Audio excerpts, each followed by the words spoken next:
o homem branco é indefensável. Desde que o Ocidente lançou-se ao mar, o mundo sangra. Desde que o homem branco decidiu caminhar sob o globo, com seus passos desajeitados, intolerantes, violentos e egoístas, a terra seca, os rios secam, a mata queima, o vento fede. Desde que os portadores do progresso, maltrapilhos e pestilentos aportaram em nossas praias, a gente chora. Mas aos que dizem, estes que não se importam de andar curvados perante os senhores do Ocidente, que o progresso e o desenvolvimento foi tanto que justifica alguns empecilhos pelo caminho. Sabemos que há estes que por uma migalha ou outra preferem abaixar a cabeça. No entanto, há aqueles que se revoltam contra a submissão. As experiências de enfrentamento e resistência dos povos negros no Brasil são exemplos encarnados daqueles que erguem a voz e o facão contra os comedores de mundo. Os quilombos no Brasil são das mais ricas experiências de enfrentar o Ocidente e de viver de uma outra forma. São das práticas de luta contra o modelo de sociedade do homem branco que se ergueram as mulheres quilombolas do Baixo Tocantins. As matriarcas da liberdade, que fugiram e enfrentaram o sistema escravista para forjarem no seio da maior floresta tropical do mundo, comunidades de liberdade. Essas são as histórias sobre elas. Não são histórias dessas que encantam os olhos da grande mídia e os ouvidos dos vencedores. Aqui, o triunfo dos que se dizem vencedores dará lugar ao brilho do terçado amolado das mulheres que nunca se enganaram com os discursos de progresso dos comedores de mundo. Este é o podcast Matriarcas da Liberdade, as histórias que não te contaram. Um podcast que ecoa vozes de mulheres que não se submeteram aos mandos dos colonizadores, mas que gestaram resistência, arregaçaram as saias, amolaram os terçados, carregaram as espingardas e decidiram ser e criar povos livres no Baixo Tocantins. Vamos ouvir?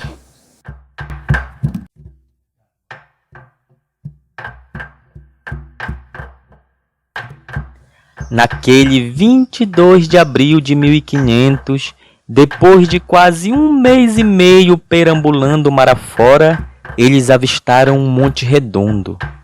Sem querer saber se tinha nome ou dono, se era pai, irmão, mãe de alguém, foram logo fincando suas bandeiras e dando um nome. Chamaram-no de Monte Pascoal.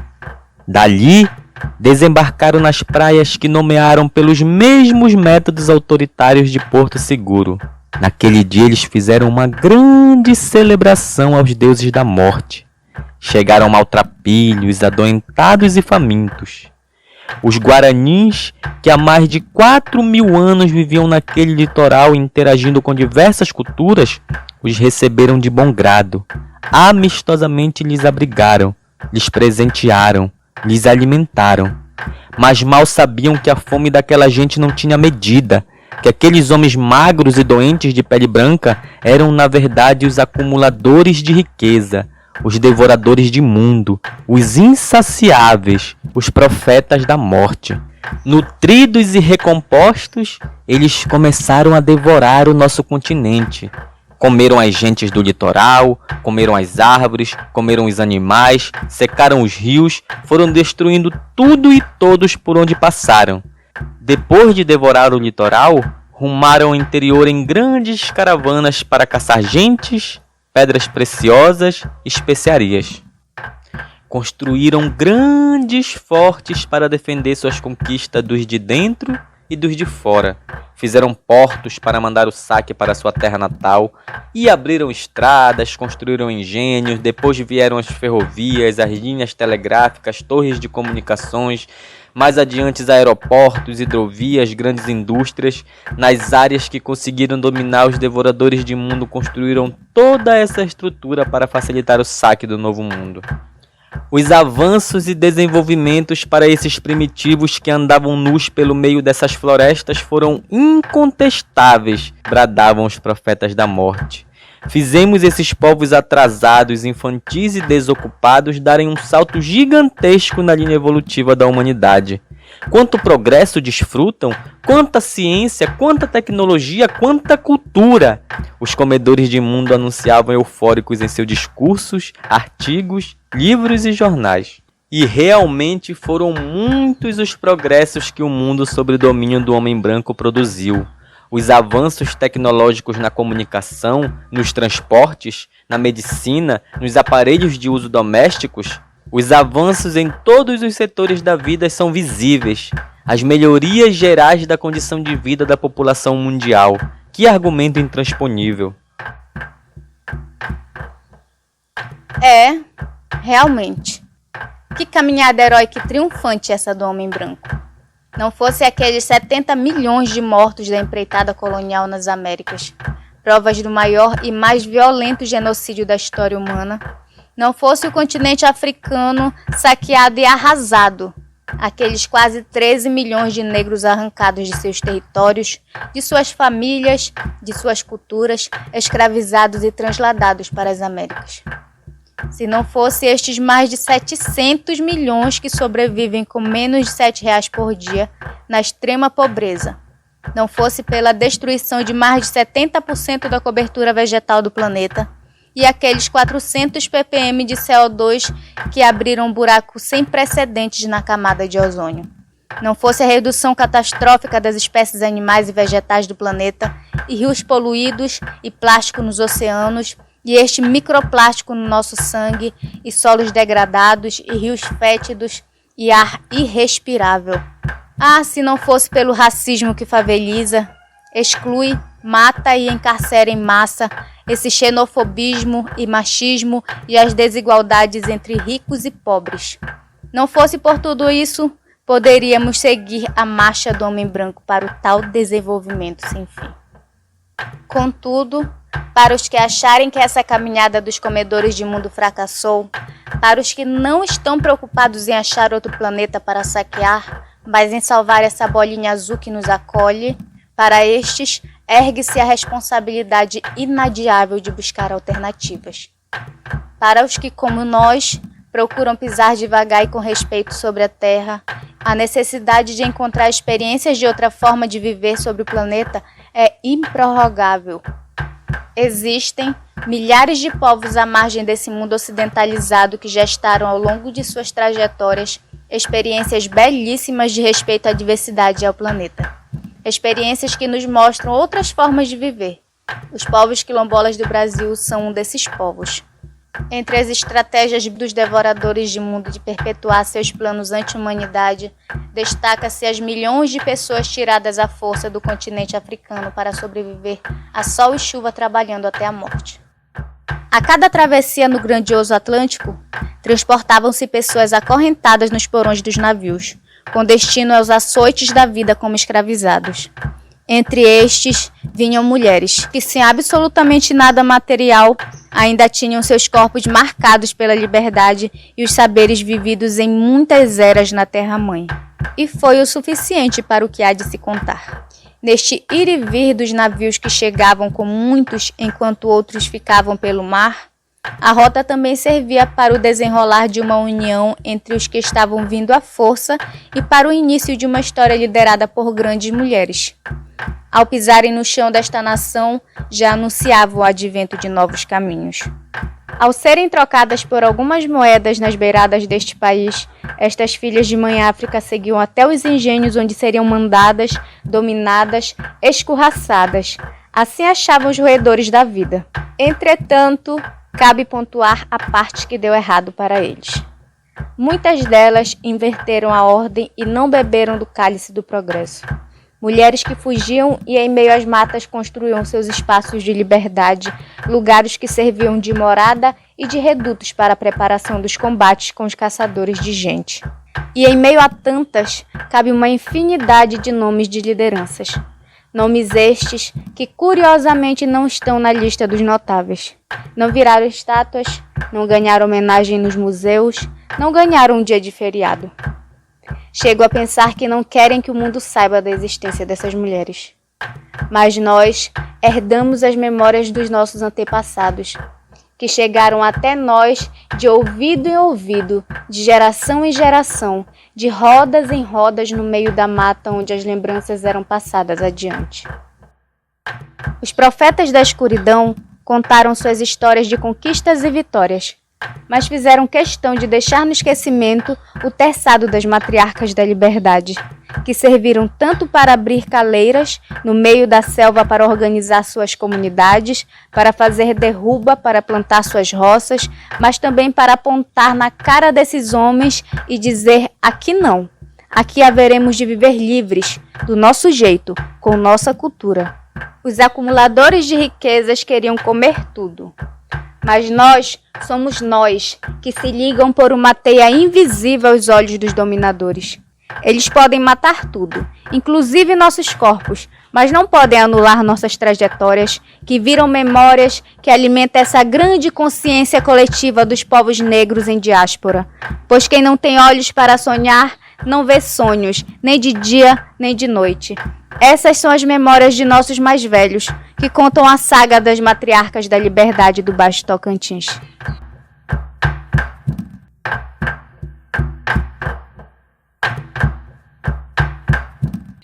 Meu nome é Dalva Maria Rodrigues Borges. Eu sou nascida e criada e criei meus filhos aqui dentro da comunidade quilombola. A minha idade é 60 anos. O meu nome é Raimunda Dias de Oliveira, reconhecida como Pirarara. Eu sou reconhecida, graças a Deus, esse pedacinho do mundo, por onde eu passo, como Pirarara. Ninguém procure só Raimunda Dias aqui, ou Raimunda Oliveira, que é difícil. É só falar, onde mora Pirarara? Até os meninos, quando não sabem falar Pirarara, ele fala, vovó Pirasca. Eu me casei com idade pouca, 17 anos. Com 18 eu já tinha meu filho, José Pedro. Dia 27 do mês retrasado de setembro, o meu filho completou 72 anos. E eu, dia 28 de maio, eu fiz 80 anos e estou pisando no 8 e 1. Eu estou com 80 anos e 7 meses, porque amanhã já é tanto muito confirmado, fim do mês, porque hoje é o 14, amanhã é o 15, já é o meio do mês de novembro. A minha família é todo misturado. Eu tenho sangue de índio e tenho sangue também dos negros, sangue de africano. E eu me gerei de uma família pobre. O meu avô, Manuel Dias, português. A minha avó, Cecília Borges, crioula. Maria de Jade Rodrigues Borges. E a idade? 73. Foi da Tomásia que eu fui nascida e criada lá e criei meus filhos lá. Todos nós nascemos lá, tudinho. Meus filhos todos nasceram e foram criados lá. E eu morava lá, né? Aí de lá nós criamos tudo nossos filhos lá, né? Depois cada um foi saindo, pusemos para cá para aprender. Aí depois, uns tempos, nós já estávamos cansados do negócio da roça lá, trabalhava só na roça. Aí o meu marido, nós comprou esse terreno aqui. Aí nós se mudamos para cá. E meu nome é Raimundo Rodrigues Borges, sabe que eu tenho 45 anos também. Bom, meu nome é Benedita Celeste de Moraes Pinto. Para começar, o meu nome, ele vem fruto muito da fé, né?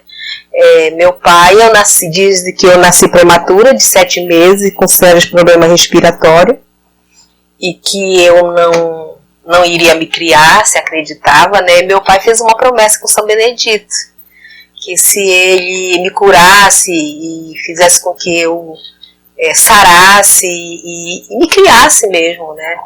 Ele colocaria o meu nome Benedita, e Celeste é do meu pai, o nome do meu pai é Celestino, e na visão dele o Benedita é bendita que veio do céu, ou na fala dele que caiu do céu, né? Eu não esperei vir, eu caí.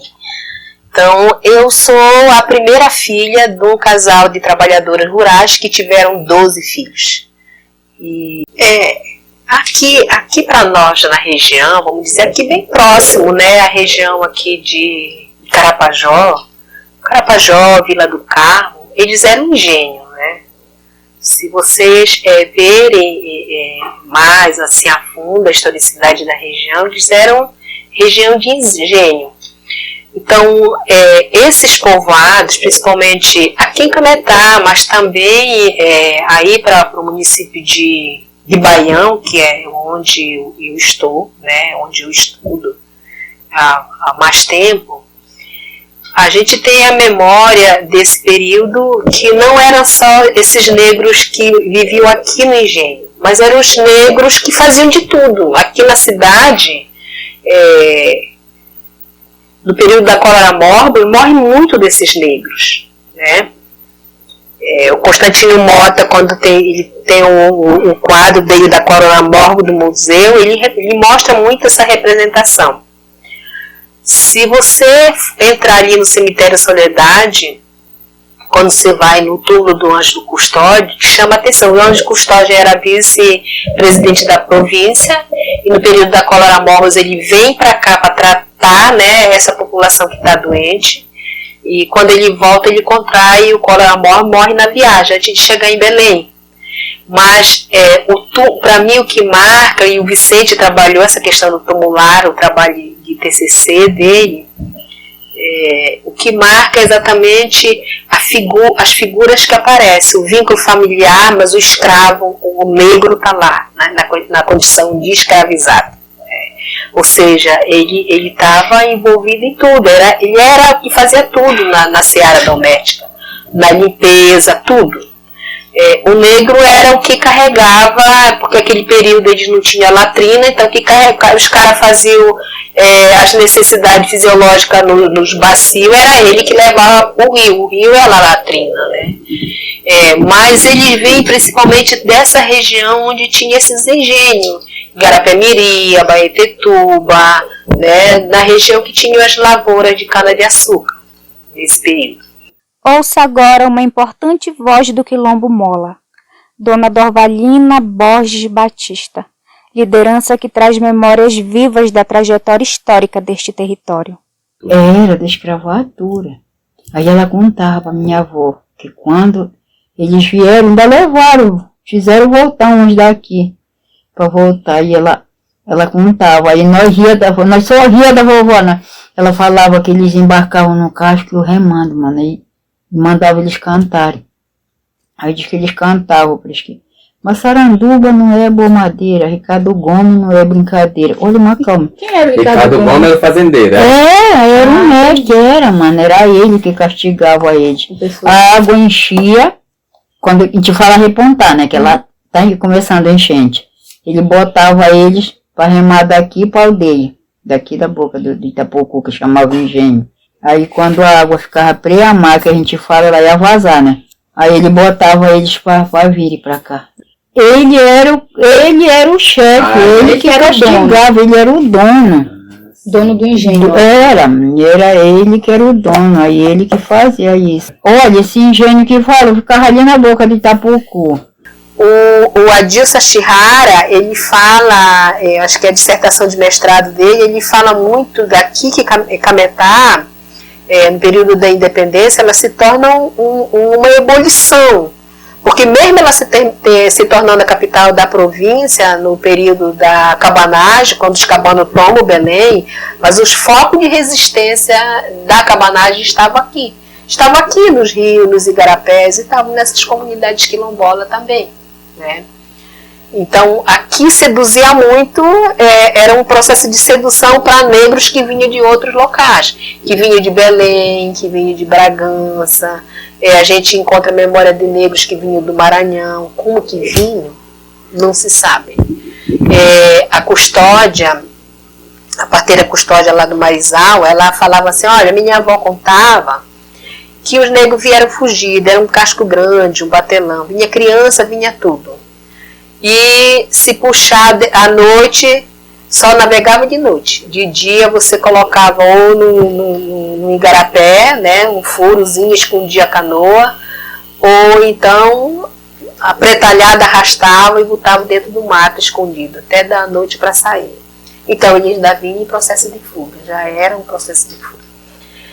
E essas comunidades, principalmente o Mola, ele aparece, quem fala desse trabalho assim é um parágrafo, é o Fernando Moraes, na obra Anfiteatro Amazônico. Ela não tem data, eu não consegui detectar a data, que ele fala, né, dessa negra, da Maria Filipa Aranha, ou a memória aqui fala Filipa Maria Aranha, inverte, né?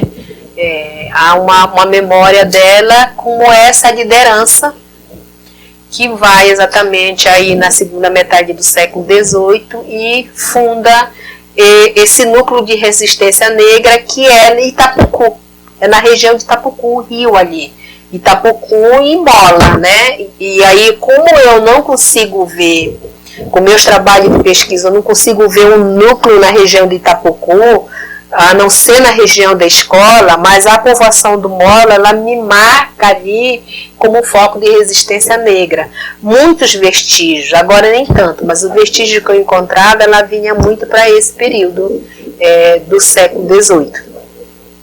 Nessa região aqui, nós temos, não só a gente vai encontrando dessa memória herdada, né, das várias entrevistas que eu vou fazendo nesses povoados, mas das escassas documentação que a gente vai encontrando, eu consigo ver Mola como centro desse processo de resistência negra aqui na região do Tocantins, e que ele forma, a partir dele surgem vários outros povoados na região. E quando a gente fala dessa questão aí ainda do século XVIII, e para mim Tomás ela não vem do século XVIII, mas do XIX, meados do século XIX, exatamente essa briga de mulheres de poder. Ele diz assim, no Mola havia uma divisão, havia um lugar onde estavam os preto retinto e o que não era preto retinto. O que não era preto retinto, ele se sentia superior ao preto retinto. Isso no próprio Mola. E aí a gente percebe essa divisão. E a gente percebe que Tomásia, ela vai para uma negra que ele diz desquarada. Lá na expressão que eu ouvia tanto na Tomásia, como eu vou vendo eu ouvi no Bonfim, como ali na região do Itapucu, ali, era o desquarado, né? Tinha o preto retinto, tinha o desquarado. A Juvita era desquarada. Mas a Juvita, ela tinha um poder inacreditável na Tomásia. Ela fez um lugar de governança com a chupana dela na Tomásia. Olha, esse engenho que fala, ficava ali na boca de Itapucu. E aqui onde eles ficaram, é aqui num território que fica lá perto da casa dessa menina que é sobrinha do Mané Pimenta, da Merise, né? Fica nessa área que era do Bina Coelho, que eu te falo Laria.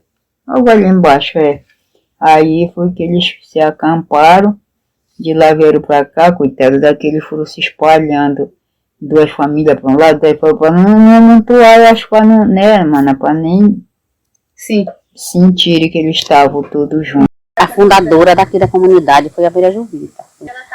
Porque assim, como o pessoal fala assim, no tempo dos fugitivos, então, foi tendo esses lugares assim, né, que ela veio para cá.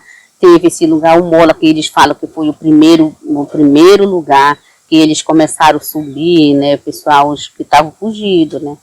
Então, mas a gente não sabe, assim, uma outra origem dela, né, mas se não esse aí. Já que o velho conta, né, os mais velhos começaram a falar. E a Vera Juvita era a pessoa mais antiga aqui dentro do território, porque na verdade a Tomásia é o segundo quilombo mais antigo aqui da região. Aí primeiro é o Mola, segundo aqui é a Tomásia. Aí foram surgindo os outros, como o João Igarapé, que hoje na verdade é o Taxizado, o Laguinho, o Pedral, que hoje também não é titulado, né? Então todos esses quilombos têm a origem do Mola. Porque o Mola é o pai de todos esses aqui. Pai do Taxis, do João Garapé, mãe do Laguinho, mãe do Frade, todos eles têm suas origens de lá.